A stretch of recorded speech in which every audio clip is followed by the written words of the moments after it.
Welcome to McPlum, simple solutions served daily.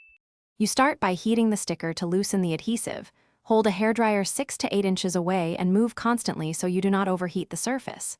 Once the glue softens, lift an edge with a plastic scraper or fingernail.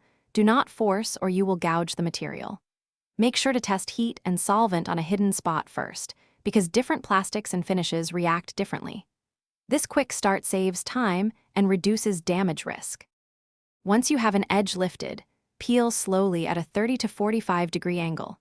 Slow peeling keeps the adhesive coming off in sheets rather than fragments.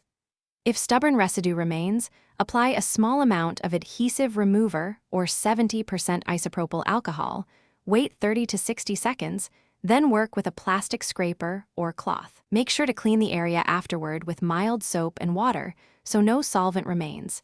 This prevents finish dulling and restores the surface quickly. You finish by removing any haze or streaks.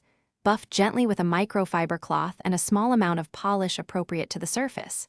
If paint is involved, make sure you used minimal solvent and always spot test first. Repair paint only when small areas are damaged. If adhesive stubbornly refuses to come off, reheat briefly, reapply the remover, or switch to a citrus-based product. Those often break down glue. If all else fails, stop and reassess so you do not cause permanent damage. Thanks for watching. Stay juicy and subscribe.